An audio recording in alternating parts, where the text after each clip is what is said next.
মুফতি হোক, মাওলানা হোক, পীর হোক, বক্তা হোক, হাফেজ হোক, নামাজি হোক, জাকরিন হোক, যারা সেদিন হোসাইন পাকের বিরুদ্ধে দাঁড়িয়ে আলে রসুলদেরকে শহীদ করেছে, 3 মাসের বাচ্চা আলী আসগারকে তীর মেরেছে, তারাও তো নামাজি ছিল। আজকের কোন মোল্লা, মুফতি, বক্তা মসজিদ মাদ্রাসা দুশমনদের দিকে যদি দাঁড়ায়, তার মানে মনে রাখতে হবে এরা আজকের এজিদদের দালাল। বাপ দাদু মুসলমান দেখে লাভ নেই। শুনে মুসলমান আর জেনে মুসলমান দুটো এক নয়। জানতে হবে ইসলাম কি। সালাম থেকে ইসলাম, যার বাংলা মানে হলো শান্তি, ব্যাপক অর্থ হলো ওই রাস্তা, ওই পথ, ওই জীবন ব্যবস্থা, যে পথ, যে রাস্তায় গিয়ে আপনার দুনিয়া ও আখিরাতের কামিয়াবি, শান্তি পাওয়া যায়। জোরে বলুন সুবহানাল্লাহ। আমাদের অনেকে ধারণা ইসলাম মানে নামাজ, রোজা, দাড়ি, টুপি, এইটুকুই শুধু ইসলাম।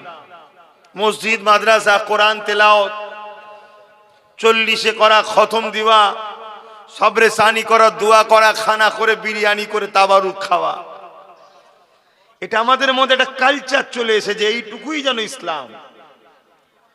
অথচ ইসলাম দাঁড়িয়ে আছে দুটো পাট্টির উপরে। যেমন আপনাদের এলাকায় রেল লাইন আছে কি জানি না, আশপাশে আছে, দেখবেন রেলগাড়িটা যায় দুটো পাট্টির উপর দিয়ে। একটা পাট্টি হলে কিন্তু যাবে না। ইসলাম নামক গাড়িটা বা ইসলাম নামক এই দিনটাও যায় দুটো পাট্টির উপর দিয়ে, একটার উপর দিয়ে নয়। কোরআন বলছে তা'মুরুনা বিল মা'রুফ ওয়া তানহাউনা আনিল মুনকার। অন্যায়কে মিটাবার নাম ইসলাম, ন্যায়কে প্রতিষ্ঠিত করার নাম ইসলাম। জোরে বলুন সুবহানাল্লাহ। ভাই এখানে কথা বললে কি করে হবে গো? তাহলে আমি কি বলছি মন দিয়ে শোনেন, কেন আমাদের সবচেয়ে বড় ক্ষতি করেছে ধর্মের লেবাসে একদল মুনাফিক উলামা দাবিদাররা,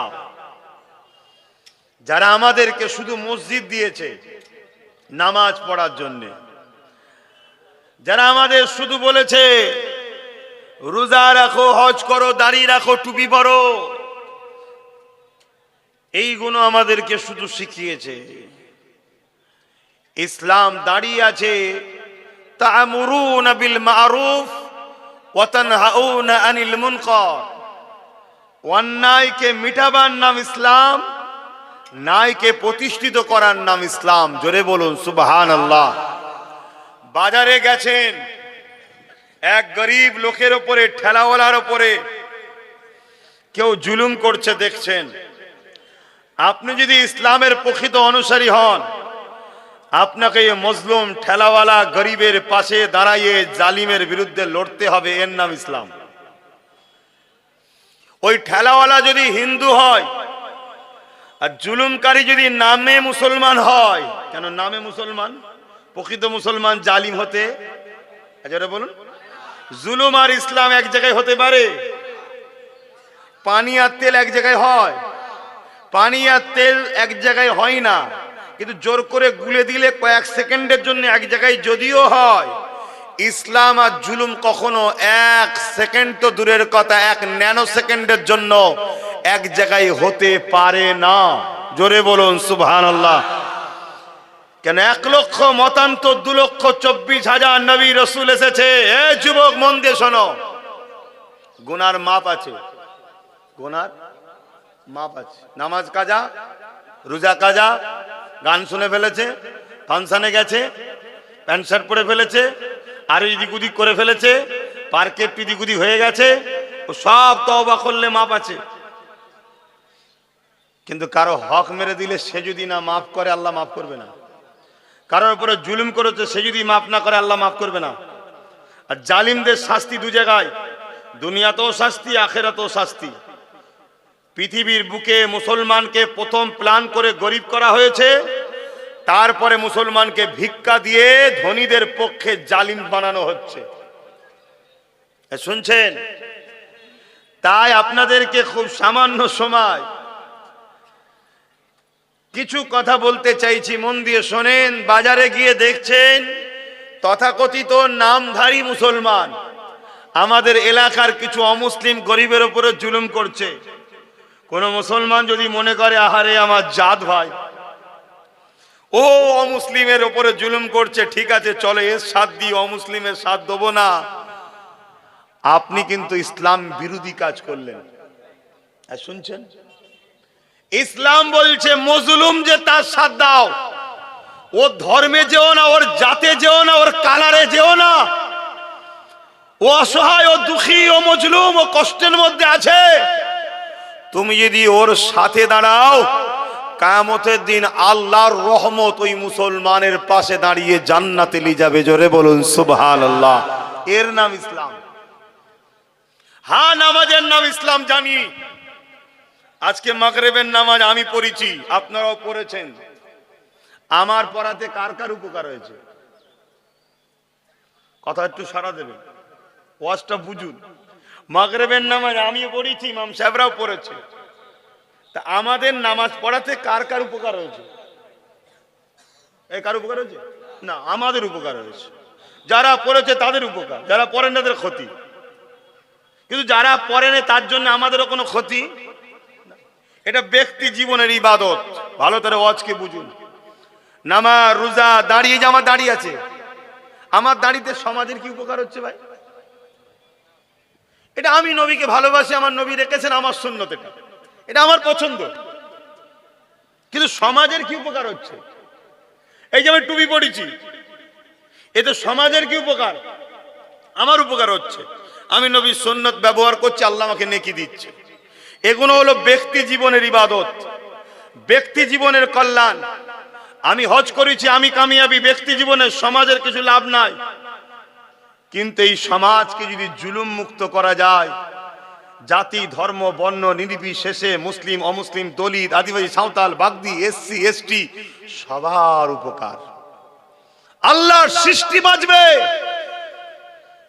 ইসলাম যেমন নামাজকে ফরজ করেছে, জুলুমের বিরুদ্ধে লড়াই করে আল্লাহর সৃষ্টিকে জুলুম মুক্ত সমাজ দিওয়াকেও ইসলাম ফরজ করেছে। জোরে বলুন সুবহানাল্লাহ। আমরা নামাজের ফরজ মৌলী সাহেবরা সবাই শোনায়, সব মৌলী সাহেব উঠলে নামাজ ফরজ, নামাজ ফরজ, নামাজ ফরজ। কিন্তু জুলুমকে খতম করে এই জমিনকে ইনসাফ, ইনসানিয়াত প্রতিষ্ঠিত করা, এটাও যে ফরজ, এই কথাটা কটা মৌলী সাহেব শোনায়? তাহলে আমি যখন বলবো, তাহলে আমার উপরে সমাজের কিছু লোক ভুল বুঝে হোক আর ব্যক্তিগত হোক, জালিমরা রেগে যাবে না? যাবে না? কিন্তু মনে রাখবেন, আল্লাহ নবী বলছেন আমাকে যারা ভালোবাসে তারা আমার সঙ্গে জান্নাতে যাবে। নবীকে ভালোবাসে কারা? যারা মান আহাব্বা সুন্নতি, যারা নবী সুন্নাতকে ভালোবেসেছে। জোরে বলুন সুবহানাল্লাহ। নবীর সুন্নাতটা কি? নবী যেটা করেছে। আরে নামাজ অনেক পরে এসেছে, নবী মেরাজের যাওয়ার পর নামাজ এনেছে। আর নবী নবুয়াতের ঘোষণার 11 বছর পর মেরাজে গেছে। তাহলে এই 11টা বছর ধরে আমার রসুল কি করেছে এটা উম্মতকে জানতে হবে। কিন্তু উম্মতকে এটা জানানো বন্ধ করে দিয়েছে। কেন? এ উম্মত যদি জেনে যায় এদের নেতা এতিমের পক্ষে ছিল, এদের রসুল গরিবের পক্ষে ছিল, এদের রসুল বিধবার পক্ষে ছিল, এদের রসুল নারীদের অধিকারের পক্ষে ছিল, এদের রসুল দুঃখীদের মুখে খাবার দিয়েছে, এদের রসুল অত্যাচারী শাসকদের বিরুদ্ধে লড়াই, যুদ্ধ পর্যন্ত করেছে, এ উম্মত যদি জেনে যায় তাহলে যুগে যুগে সন্ত্রাস, জালিম, অত্যাচারী নেতাদের পায়জামা এমনি ঢিলে হয়ে যাবে। এজন্য এদেরকে জানানো হয়নি। আর এদেরকে যাদের জানানো না হয় তার জন্য আজকে সিলেবাস থেকেও নবী পাকের কিতাবুল মাগাজিকে উঠানো হচ্ছে, মাদ্রাসা থেকে পড়ানো বন্ধ। আর তথাকথিত যারা দ্বীনের প্রচার করছে এদেরকেও পিছন থেকে টিউনিং করা হচ্ছে। মহব্বতের কথা বলো, নামাজ রোজার কথা বলো, হজের কথা বলো, শুনছেন? জুলুমের বিরুদ্ধে কথা বলো না। টেবিলের তলা থেকে চলে আসবে তোমার পাওনা হিস্সা। এই সব চলছে। অথচ আল্লাহ রসুল বলছে কিয়ামতের দিনে ওই ব্যক্তি আল্লাহর রহমত পাবে না যে ব্যক্তি দুনিয়ায় আল্লাহর সৃষ্টির উপরে দয়া দেখায়নি। শুনছেন, আমিও আল্লাহর সৃষ্টি, হিন্দু, দলিত, আদিবাসী, সাঁওতাল, বাগদি, এগুলো কি আল্লাহর সৃষ্টি নয়? এই সবার স্রষ্টা একজন না দুজন? একজন। জীব জন্তু গাছপালা তরুলতা সবই তো এক স্রষ্টার সৃষ্টি। তাহলে এই দয়া যদি আমরা দেখাই, তাহলে আজ আমাদের সমাজের বিধবাদের উপরে জুলুম হচ্ছে, এতিমদের উপরে জুলুম হচ্ছে, নারীদের উপরে জুলুম হচ্ছে। কন্টিনিউ পেপার খুলুন, পত্রিকা খুলুন, মিডিয়ায় দেখুন, পুরো দেশ ও বাংলা জুড়ে নারীরা ধর্ষিতা হচ্ছে কন্টিনিউ। আর যারা ধর্ষক তাদের পক্ষে বড় বড় সব শাসকরা কোটি কোটি টাকা খরচ করে তাদেরকে বাঁচাবার জন্য বিচার, তাদেরকে বাঁচাবার চেষ্টা চলছে। বলো উম্মত, নামাজ যেমন পড়তে হবে যে আল্লাহর হুকুম, এই জমিনের ওপরে নাই প্রতিষ্ঠিত করতে হবে সেই আল্লাহরই হুকুম। রোজা রাখতে হবে যে আল্লাহর হুকুম, এই জমিনে ক্ষুধার্তকে খানা খাওয়াবার ব্যবস্থা করতে হবে সেই আল্লাহরই হুকুম। হজ করতে হবে মালদারকে যে আল্লাহর হুকুম, এই জমিনকে নেশা মুক্ত করতে হবে সেই আল্লাহরই হুকুম। আজ নেশার জন্য বছরে বা প্রতিদিনে হাজার হাজার শয়ে শয়ে মানুষ মারা যাচ্ছে। এই নেশার কারণে যদি 100টা ক্রাইম হয়, 80টা নেশার কারণে হচ্ছে। 100টা যদি নারীকে ধর্ষণ করা হয়, 80টা নেশার কারণে। 100টা যদি অ্যাক্সিডেন্ট হয়, 80টা নেশার কারণে। 100টা যদি পরিবারে ডিভোর্স হয়ে যায়, 80টা নেশার কারণে। এই নেশাকে মুক্ত করা এটা ইসলামের কাজ না কাজ নয়? আওয়াজ দিয়ে বলুন। কিন্তু আমরা নেশা মুক্ত করার পক্ষে না যারা নেশা সমাজকে দিতে চাই তাদের পক্ষে? ভাবতে হবে। আমরা দাবি করছি উম্মতে মুহাম্মাদী, হ্যাঁ, অথচ আল্লাহর রাসূল জন্য। এই ছেলে বস না বাবা, নিজেদের মধ্যে একদম সব কটা খুলে বার করে দেবো। চুপ করে বস, চুপ করে বস, জ্বালাস নি বাবা। শুনছেন, এই দিনের জন্য তোমাদের অন্তরে যাররা পরিমাণ নবীর প্রেম আছে না? না, জোরে বলো, জোরে বলো। যার দিলে নবীর প্রেম নেই তার ঈমান আছে? আল্লাহ নবী বললেন, লা ইউমিনু আহাদুকুম হাত্তা আকুনা হাব্বা ইলাইহি মিন ওয়ালিদিহি ওয়া ওয়ালাদিহি ওয়ান নাসি আজমাইন। ততক্ষণ পর্যন্ত তোমরা ঈমানদার হতে পারবে না যতক্ষণ পর্যন্ত তোমরা তোমাদের ধন দৌলত, জমি জায়গা, ঘর বাড়ি, টাকা পয়সা, সন্তান আদি এমনকি নিজের জানের থেকে আমি রাসূলুল্লাহকে বেশি না মহব্বত করবে, ততক্ষণ পর্যন্ত তোমাদের ঈমান হবে না, তোমরা ঈমানদার হতে পারবে না। যার মধ্যে ঈমান নাই সে নামাজ পড়ে যদি কপালে দাগ করে দেয় তারপরও জাহান্নামে যাবে। রোজা রেখে রেখে যদি পেটকে সমান করে ফেলে তারপরও জাহান্নামে যাবে। হজ করে করে যদি ধন দৌলতকে শেষ করে ফেলে তারপরও জাহান্নামে যাবে। কেননা জান্নাতে যেতে গেলে যে ঈমানটা হলো শর্ত, ওই ঈমানটা হলো নবীকে জানের থেকে বেশি ভালোবাসতে হবে। এই রাসূল পাক সাল্লাল্লাহু আলাইহি ওয়াসাল্লাম যে দিনকে রেখে গেছে, এই দিন আমাকে কি শিক্ষা দিয়েছে? যেমন ব্যক্তি জীবনের কল্যাণের জন্য নামাজ দিয়েছে, রোজা দিয়েছে, হজ দিয়েছে, দান খায়রাত দিয়েছে, টুপি দিয়েছে, দাড়ি দিয়েছে ইসলামের ইউনিফর্ম হিসাবে, ঠিক তেমন সমাজ জীবনের জন্য ইসলাম আমাকে দিয়েছে সমাজকে দুর্নীতির হাত থেকে মুক্ত করা, সমাজকে জুলুমের হাত থেকে মুক্ত করা, সমাজকে সন্ত্রাসের হাত থেকে মুক্ত করা, সমাজকে নেশার হাত থেকে মুক্ত করা। এক কথায় আমি আপনাদেরকে বলতে পারি, ইসলাম পিপাসিত মানুষের পিপাসা মিটাবার না, ইসলাম ক্ষুধার্ত মানুষকে খানা খাওয়াবার না, ইসলাম বস্ত্রহীনকে বস্ত্র দিবার না, ইসলাম অন্নহীনকে অন্ন দিবার না, ইসলাম এমন করে অসহায় এতিম দুঃখী মানুষকে সাহায্য করার না। এক কথায় আল্লাহর জমিনের উপরে ন্যায় সত্য শান্তি সাম্য প্রতিষ্ঠিত করার নাম হলো ইসলাম।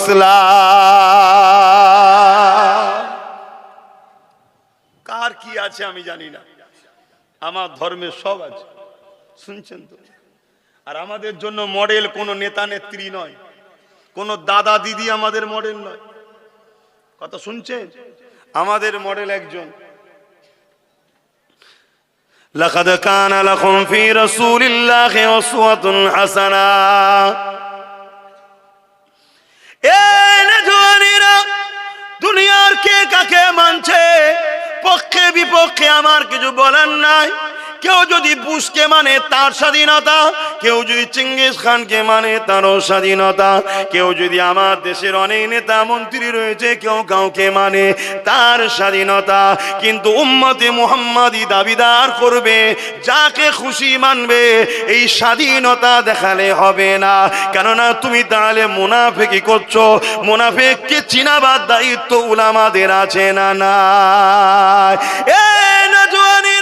আল্লাহ পাক কোরআনের মধ্যে জানিয়ে দিলে, হে ঈমানদারেরা, হে বিশ্বাসীরা, হে আখিরাত মাননেওয়ালারা, হে মৃত্যুর পরে উঠাবে যারা মানে, যারা ঈমান এনেছো, আমানতু বিল্লাহি ওয়া মালাইকাতিহি ওয়া কুতুবিহি ওয়া রাসূলিহি ওয়াল ইয়াউমিল আখির ওয়াল কদরি খাইরিহি ওয়া শাররিহি মিনাল্লাহি তাআলা ওয়াল বাসি বাদাল মউত। তোমরা যারা ঈমান এনেছো এর উপরে তোমাদের জন্য আমি আল্লাহ একমাত্র উসওয়াতুন হাসানা ভালো মডেল করেছি, তিনি অন্য কেউ নয়। ইন্নাকা লাআলা খুলুকিন আযীম।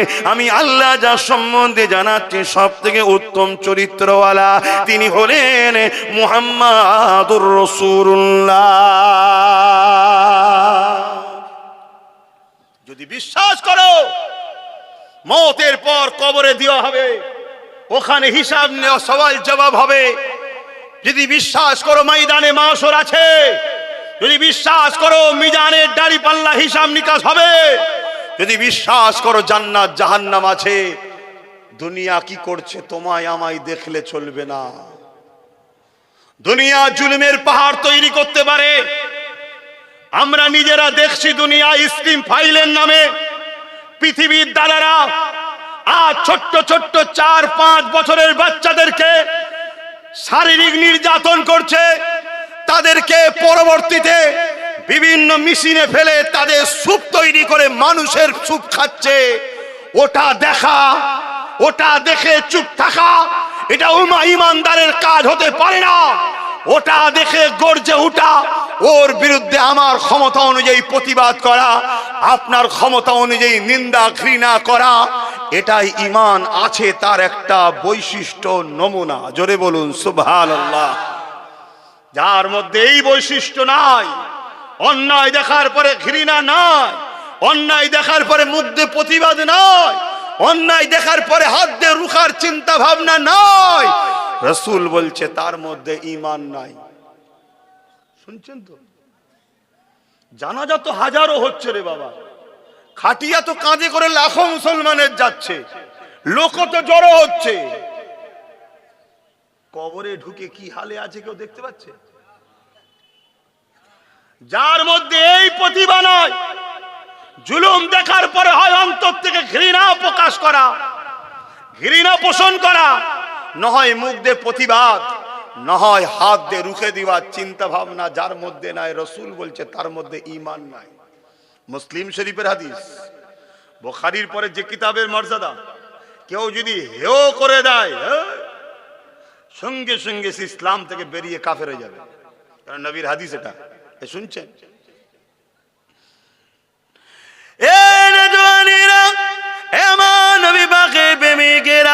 আল্লাহ নবী নূহ নবী দয়া নবী জমিনের উপরে এসেছিলেন, তিনি কষ্ট করেছিলেন। আল্লাহ নবী যখন দুনিয়া আগমন করলেন, ওই সময়ের শাসক জানা ছিল, রোম থেকে শুরু করে, পারস্য থেকে শুরু করে, সিরিয়া থেকে শুরু করে, এ যুবকেরা তরুণেরা, এমনকি মক্কা জমিনে যারা নেতা লিডার ছিল, আবু জেহেল উতবা সাইবা উমাইয়া থেকে শুরু করে, এরা সব স্বৈরাচারী জালিম ছিল। এরা গরিবদেরকে লুটতো, এরা নারীদের দেহ শোষণ করত। এদের লাঠিয়াল বাহিনীরা নারীদেরকে ভোগের পাত্রী বানিয়ে দিয়েছিল এবং এরা এমন সিস্টেম করে দিয়েছিল, নারীদের কোনো মর্যাদা ছিল না, তাদেরকে জেন্ত পুঁতে দেওয়া হতো। আল্লাহ নবী নূহ নবী দয়া নবী এই দৃশ্যখানা দেখে আল্লাহ নবী তাদেরকে বোঝাতে লাগলো, তোমরা নারীদের উপরে জুলুম বন্ধ করো, গরিবদের উপরে জুলুম বন্ধ করো, কৃতদাস প্রথা বন্ধ করো। এ নওজওয়ানেরা, আল্লাহ নবী যখন এইভাবে অসহায় দুঃখী গরিবদের পক্ষপাতিত্ব নিল, ওই সময় মক্কা সর্দার আবু জেহেল দেখতে লাগলো এই মুহাম্মদকে রুখতে হবে, কেন এই বিধবার পক্ষে কথা বলছে, এ গরিবের পক্ষে কথা বলছে, এ এতিমের পক্ষে কথা বলছে, এ মুসলিমের পক্ষে কথা বলছে, এ নারীদের পক্ষে কথা বলছে। একে যদি রুখা না যায়, আস্তে আস্তে এর দিকে লোকের পাল্লা যদি ভারী হয়ে যায়, তাহলে আমাদের জুলুমের সাম্রাজ্য খানা মিটে যাবে। আজকে উম্মতে মুহাম্মাদে এই জমিনের উপরে আজকের কোনো আবু জেহেল যদি নারীদেরকে শোষণ করে, এই জমিনের উপরে আজকের কোনো আবু জেহেলের নেতৃত্বে যদি নারীদেরকে হত্যা করা হয়, গরিবকে কোনো জুলুম করা হয়, বিধবাদের অধিকার মেরে নেওয়া হয়, সমাজে অন্যায় অত্যাচার করে, মানুষের অধিকারকে কেড়ে নেয়, মানুষকে মিথ্যা মামলায় জড়িত করে দেয়, এ উম্মতে মুহাম্মাদি শুনে রেখে দাও, তুমি যদি রাসূলুল্লাহকে সত্যি ভালোবাসো, নবীর সুন্নাত হলো ওই জালিম অত্যাচারী শাসকদের বিরুদ্ধে তোমাকে কথা বলতে হবে, তার বিরুদ্ধে তোমাকে সংগ্রাম করতে হবে, তার বিরুদ্ধে তোমাকে লড়াই করতে হবে। আর এই লড়াইয়ে যদি জালিমদের আঘাতে তুমি মারা যাও, সাহাবা হুজুররা বদরে লড়াই করে শহীদ হয়েছে জুলুমকে খতম করার জন্যে, আমার আল্লাহ পাক কিয়ামতের দিনে তোমাদেরকেও শহীদের মর্যাদা দান করবে। আরো জোরে বলুন সুবহান আল্লাহু আকবার। আর যদি তুমি বিজয় হও, গাজী হও, তাহলে তুমি দুনিয়ায় সম্মানের জায়গা পাবে, সমাজকে পরিচালনা করার দায়িত্ব তো তুমিই পাবে। এর নাম ইসলাম। শুনছেন আমি কি ওয়াজ করছি?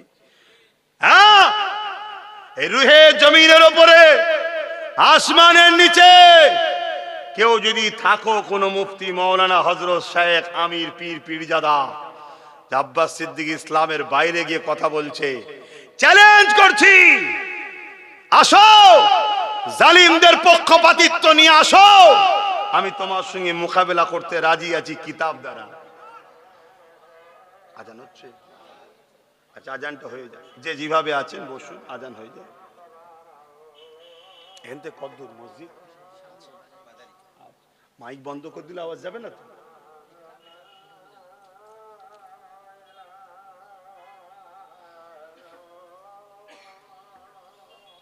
আশহাদু আল্লা ইলাহা ইল্লাল্লাহ। কিছু মসজিদে নামাজ পড়ায় কে জানে?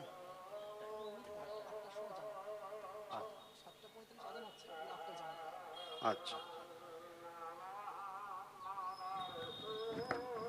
সাল্লাল্লাহু আলাইহি ওয়াসাল্লাম।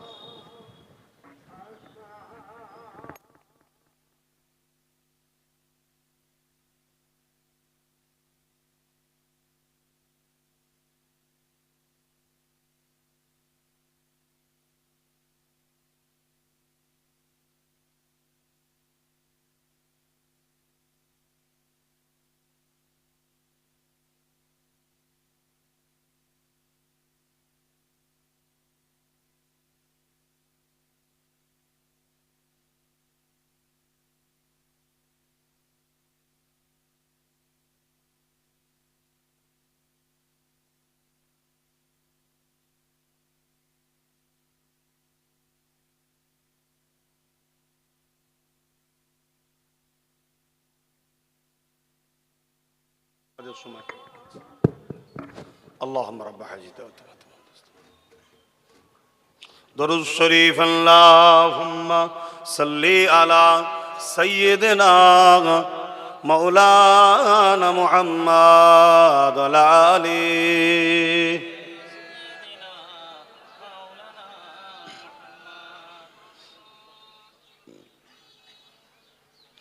मेरी उल्फत मदीने से यूं ही नहीं, मेरे आका का रोज़ा मदीने में है। मैं मदीने की जानिब न कैसे खींचूं, मैं मदीने की जानिब न कैसे खींचूं, मेरा दीन दुनिया मदीने में है। अरसे अजीम पे जिसका बड़ी शान है, रोजाए मुस्तफा जिसकी पहचान है, रोजाए मुस्तफा जिसकी पहचान है, जिसका हम पल्ला कोई मुहल्ला नहीं, जिसका हम पल्ला कोई मुहल्ला नहीं, एक ऐसी मुहल्ला मदीने में है। मेरी उल्फत मदीने से यूं ही नहीं, मेरे आका का रोज़ा मदीने में है। अल्लाहुम्मा सल्ली अला।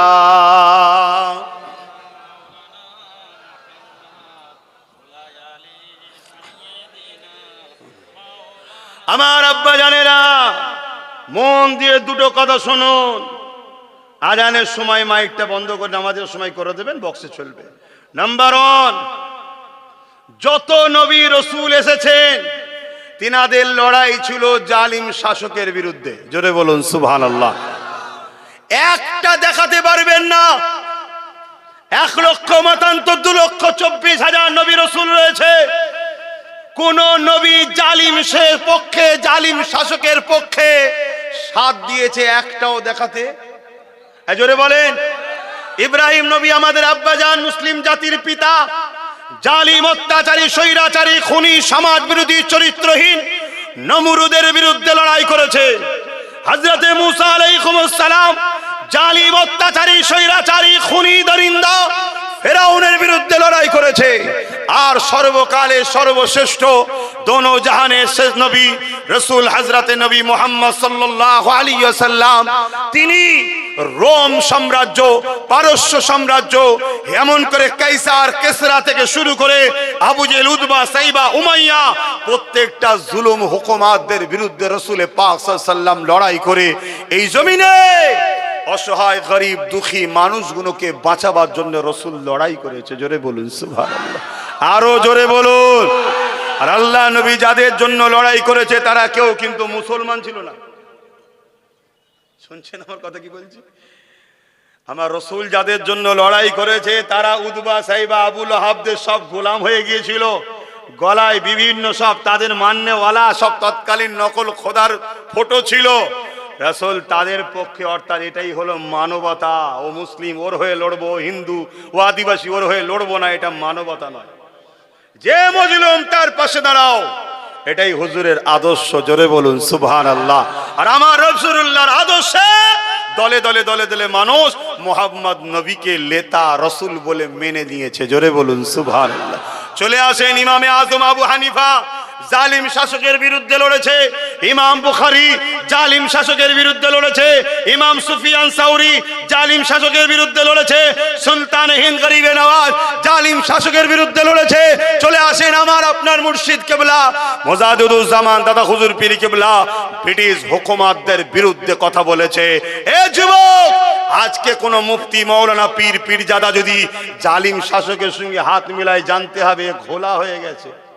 এ মুনাফিক, এ 72 দলের অনুসারী, এ নবী ও সাহাবাদের কাতারের নয়। এলেম থাকতে পারে, এলেম তো ইবলিস শয়তানেরও রয়েছে। আমি কি করব? যদি এলেমটা রাসূলুল্লাহর পক্ষে না চলে তো এলেমের কোনো দাম আছে? এই দুটো কথা মনে থাকবে তো? যে জুলুমের দিকে আল্লাহ ও রাসূল নাই, আমরা থাকবো, এটা মাথায় রাখবেন। কিন্তু মনে রাখবেন, জালিমদের বিরুদ্ধে লড়াই করা এতটা সহজ বিষয় নয়। অনেকে বলে পরিস্থিতি ঠিক হলে তারপরে যাব। কখনো উম্মতে মুহাম্মাদি তোমার আমার জন্য পরিস্থিতি নরমাল হয়নি গো। কখনো চিঙ্গিস খানের সাথে লড়তে হয়েছে, কখনো হালাকু খানের সঙ্গে লড়তে হয়েছে, কখনো বুশের সঙ্গে লড়তে হয়েছে, কখনো হিটলারের সঙ্গে লড়তে হয়েছে, কখনো হতভাগা আকবর মোগলে আজমের সঙ্গে লড়তে হয়েছে, কখনো ব্রিটিশের সঙ্গে লড়তে হয়েছে। যুগে যুগে যুগে যুগে এ উম্মতে মুহাম্মাদি আল্লাহ তো তোমাকে আমাকে দুনিয়ায় পাঠিয়েছে পরীক্ষা নেবার জন্য। বান্দারে, তোর কাছে মরণকে তুই ভয় করিস না আমি আল্লাহ আমাকে ভয় করে? এটাই তো পরীক্ষা আল্লাহ বানিতে লেগেছে। ওরে আমার বান্দা বান্দি রে, এই জমিন তোদের জন্য চিরস্থায়ী নয়। আমি আল্লাহ কখনো তোদেরকে ধনী করে পরীক্ষা নেব, কখনো গরিব করে পরীক্ষা নেব, কখনো লোভ লালসার মধ্যে ফেলে পরীক্ষা নেব, কখনো আবার আতঙ্কে ভয়ের মধ্যে ফেলে পরীক্ষা নেব। যেমন আজকে মুসলমান নানান দিক দিয়ে আতঙ্কের মধ্যে পড়ে গেছে। কি আমরা ভয়ের মধ্যে আছি না? নাই কি? একদিকে এসআইআরের টেনশন, ওইদিকে আবার ডাকা ঢুকতে চাইছে। কোন দিকে যাই বল, দিকে টেনশন না? এসব পরীক্ষা। বান্দা ফাইসাল্লাহ কি করিস দেখবো। তরুণেরা, ফাইসাল্লাহ বান্দা কি করে দেখবো। মনে রেখে দিও বান্দা, আমি আল্লাহর উপরে তোমরা যদি ভরসা করে, আমার উপরে তোমরা যদি মজবুত করে জমে থাকতে পারো, মনে রেখে দিও দুনিয়া হাজারো চেষ্টা করেছিল আমার গরিবে নামাজকে হিন্দুস্তান থেকে তাড়িয়ে দেবে, কিন্তু রুখতে পারেনি। গরিবে নামাজের পানিকে বন্ধ করে দিয়েছিল, রুখতে পারেনি। গরিবে নামাজকে পাথর ফেলে মেরে দিতে চেয়েছিল, মারতে পারেনি। গরিবে নামাজকে আগুনের বান দিয়ে জাদুকার জয়পাল মিটিয়ে দিতে চেয়েছিল, পারেনি। পরবর্তীতে দেখা যায় ওই জাদুকর জয়পাল এসে গরিবে নামাজের খাদেম হয়ে যায়।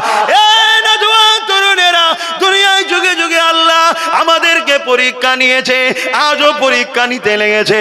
এই পরীক্ষায় খাবরে গেলে হবে না, মনকে মজবুত করে ধরতে হবে।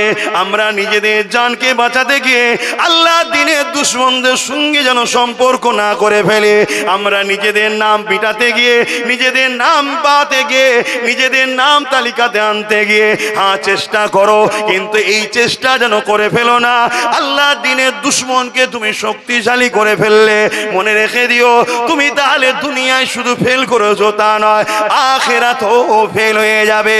এ নওজওয়ানেরা, কারণ আল্লাহ নবী অনেক কষ্ট করে এই জমিনের উপরে সন্ত্রাসকে মিটিয়েছে, এই জমিনের উপর থেকে দাঙ্গাবাজকে মিটিয়েছে, এই জমিনের উপর থেকে খুনিদেরকে মিটিয়েছে, এই জমিনের উপর থেকে জুলুমকে মিটিয়েছে, এই জমিনের উপর থেকে অত্যাচারকে মিটিয়েছে, এই জমিনের উপরে নেশাকে মিটিয়েছে। এই জমিনে রাসূলুল্লাহ অনেক কষ্ট করে সাম্য, শান্তি, মানবতা, ভ্রাতৃত্ব, ঐক্য, একতা, প্রেম, ভালোবাসা, মানববন্ধন, সম্প্রীতি আমার রাসূলুল্লাহ প্রতিষ্ঠিত করেছে গো। হ্যাঁ, নামাজও নবী পড়েছে, রোজাও নবী রেখেছে, হজও নবী করেছে, দান খায়রাতও করেছে, যাকাত আমাদের দিতে বলেছে। হ্যাঁ, নবী করেছে। কিন্তু মনে রেখে দিও, একটা ব্যক্তি জীবনের আর একটা সমাজ জীবনের, এই সমাজের সমস্ত নোংরা বুরাইকে মুছে দিয়ে পৃথিবীর বুকে রাসূলুল্লাহ মাত্র 23 বছরে শান্তি, সাম্য প্রতিষ্ঠিত করে দিয়েছিলেন। আরো জোরে বলুন সুবহান।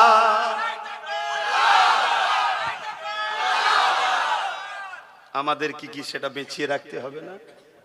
বলে, আমরা তো সেই নবীর গোলাম, আমরাই তো দিনের পাহারাদার, আমাদেরকে তো বাঁচাতে হবে। ইসলামের একটা একটা করে ঐতিহ্যকে মুছে দেওয়া হচ্ছে, ইসলামের একটা একটা করে নীতিকে বাদ দিয়ে দেওয়া হচ্ছে, ইসলামের একটা একটা কালচার আস্তে আস্তে ধূলিসাৎ করে দেওয়া হচ্ছে। মাফ করবেন, কাউকে গায়ে লাগলে কিছু করার নাই, সত্য বলার নাম ইসলাম। স্কুলগুলো বন্ধ হচ্ছে, যেমন প্রতিটা অঞ্চল বলুন, পাড়ায় বলুন, শহরে বলুন, মদের দোকানটা বাড়ছে না কমছে? তাহলে এরা ইসলামকে মিটাবার পরিকল্পনা করেছে না করেনি? শিক্ষা দিবার নাম ইসলাম, আর মদকে মিটাবার নাম ইসলাম। এরা মদ দিচ্ছে, শিক্ষা মিটাচ্ছে, আর তাদের সহযোগিতা উম্মতে মুহাম্মাদি করছে। আর আমরা বলছি হুজুরের শাফাত নিয়ে জান্নাতে যাব। তাহলে এটা আমার কম ভুল রাস্তায় আছে না নাই? তাহলে এই কমকে বুঝাবার দায়িত্ব কার? ডাক্তারের, উকিলের, পুলিশের, জজের? এ তো মুসলিম উলামারা, আল উলামা ওয়ারাসাতুল আম্বিয়া, নবীর ওয়ারিসরা তো বুঝাবে, আলেমরাই তো বুঝাবে।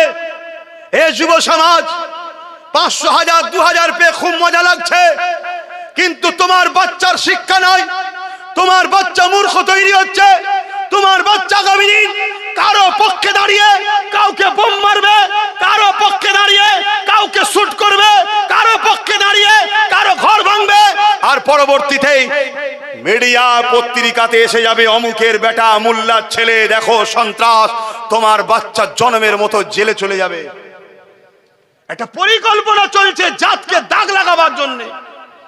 যাদের জন্যই আমরা লড়াই করি, যাদের জন্যই মারপিট করি, যাদের জন্যই আমরা লড়াই করলাম, আজকে মিডিয়ায় বসে বসে তাদের সামনেই যখন বলা হয় মুসলিম এলাকা সমাজ বিরোধী কাজ বেশি, জুলুম কাজ বেশি, অত্যাচার কাজ বেশি, তারা কি আমাদের হয়ে ব্যাট ধরে?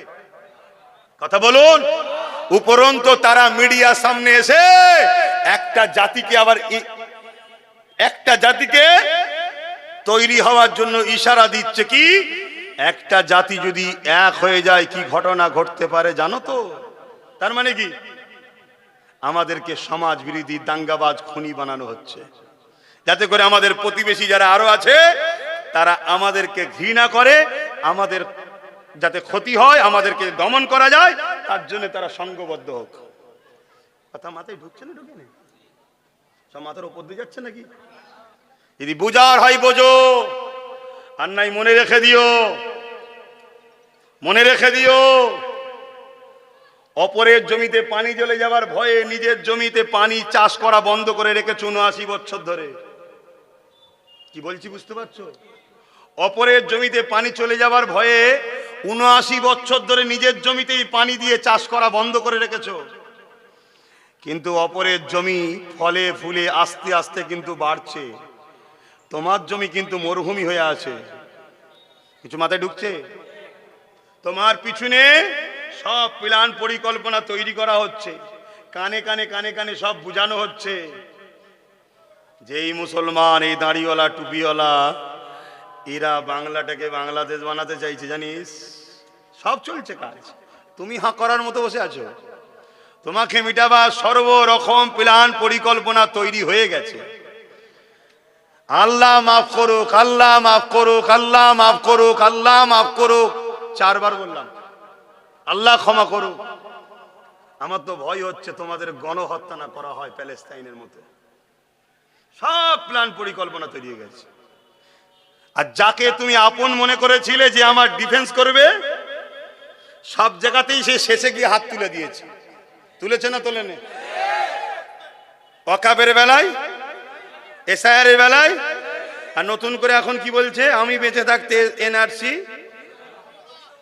শুনছো তো? তোমার হয়ে কথা বলবে কে?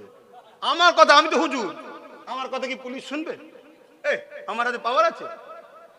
একটা যদিও পেয়েছি, একটা পাওয়ার থেকে যা গাল শুনতে হয়েছে সে আর বলার কাজ নেই। বাপকেও গাল খেয়েছি, মাকেও গাল খেয়েছি। শুনছেন তো? বোঝো, যদি বুঝার হয় তো বোঝো, আর না বুঝার হয় তো তাহলে আর কি বুঝাতে পারি আমি।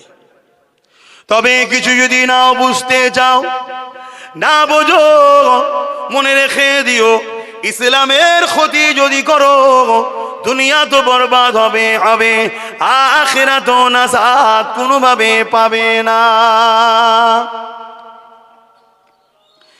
এ নওজওয়ানেরা, সেদিন কারবালার মাঠে একদিকে ছিল 25,000, আর একদিকে ছিল মাত্র 72 জন। 72 জন ন্যায়ের পক্ষে, ইনসাফের পক্ষে, মানবতার পক্ষে, আর 25,000 হলো জুলুমের পক্ষে, সন্ত্রাসের পক্ষে, অত্যাচারের পক্ষে। মন দিয়ে শোনো, ওই 25,000-এর মধ্যে 13,000 ছিল আলেম, হাফেজ, মুফতি। কত? কার দিকে? জোরে বলুন। তাহলে হাফেজ যদি জালিমের দিকে যায় তাহলে হক বলবেন নাকি? মুফতি যদি জালিমের চোরের দিকে চলে যায়, জায়েজ নাকি চুরি করা? পীর সাহেব পীরজাদা যদি মাদ্রাসা মসজিদ ওয়াকাফের দুশ্মনের সাথে হাত মিলায় তাহলে কি জায়েজ নাকি?